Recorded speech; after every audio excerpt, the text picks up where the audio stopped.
বিয়ে করতেছি ভরপুর আইসা খাওয়া যায়, যদিও জানি গিফট দিবি না, সমস্যা নাই। তোর বিয়েতে আমি গিফট আনবো, এত সৌভাগ্যবান তুই না। আমি জানি তো তুই আনবিও না। সারা জীবন তোরে যে সময় দিয়েছি এটাই এনাফ। আমি মনে হয় তোর সময় দেই না। প্রেম করছিস জীবনে? না করলে বলতে পারো, অসুবিধা নেই।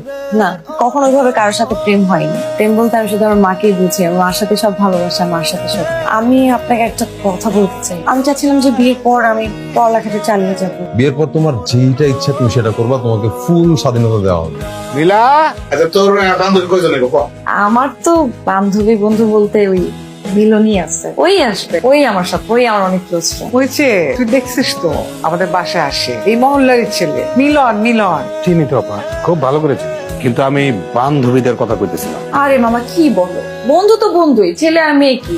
না, ছেলে বন্ধু আর মেয়ে বন্ধুর মধ্যে অনেক তফাৎ আছে। কেমন কথা বলা মামা? আমার একটা ছেলে ফ্রেন্ড আছে, সে আমার বিয়েতে আসতে পারবে না। আর যে ছেলের সাথে আমার বিয়ে ঠিক করছো, ওই ছেলের যদি একটা মেয়ে বান্ধবী থাকে, তাহলে কি আমি বলবো আমি যে বিয়ে করবো না, বিয়ে ভেঙে দিবো? ভাই এত বেশি কথা কথা, যা এখান থেকে। শোনো, আমার বিয়েতে আমার ফ্রেন্ড আসবে মানে আসবে, ও আসবে এবং পুরো আয়োজনটা ও করবে। ঠিক আছে, কিন্তু আপা এই কারণে যদি বিয়েটা ভাঙে, এরপরে আমি আর এসবের মধ্যে নেই। নীলা, আমার একটা অনুরোধ রাখবি, তুই মিলনের সাথে আর কোনো যোগাযোগ রাখিস না। তোর বিয়ের জন্য একটা আলাদা প্ল্যান করছি, একদম তাক লাগাই দিব সবাই। শুনবি না কি প্ল্যান? তুই আমার বিয়েতে আসতে পারবি না। আরে আমারই তো আইতে দিব, আমি নালে কি তোর বিয়ে হইব নাকি? সব অ্যারেঞ্জমেন্ট প্ল্যানিং তো আমিই করতেছি। আমার মামা বলছে তোকে বিয়েতে না আসতে।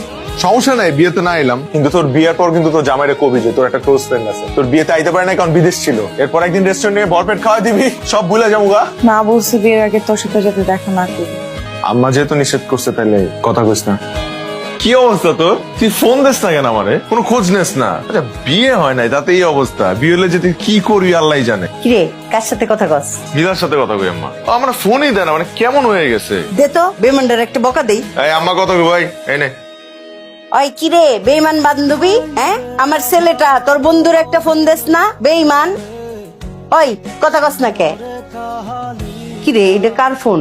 আমার? এটা আমার ফোন, 2 দিন ধরে বন্ধ, চার্জার নষ্ট। 2 দিন ধরে কইতেছে আমার একটা চার্জার।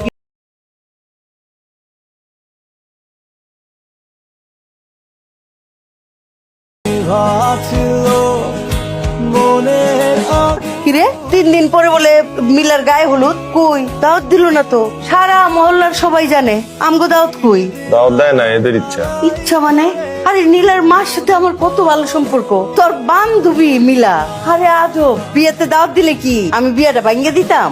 আরো 2 হাত তুলে মনোজাত করতাম মায়ের লিগা, যে সুখে শান্তিতে সংসার যেন করতে পারে। রাখো তো, এগুলো গায়ে লাগাও না, তুমি নিজের পোলার নিয়ে চিন্তা করো। খুব গায়ে লাগছে রে আমার, খুব গায়ে লাগছে। মানুষ আয় রে, মানুষের সাথে ভালো সম্পর্ক রেখে লাভটা কি? হ্যাঁ, তুই কি আমার সাথে একটু দেখা করতে পারবি? কখন? কালকে।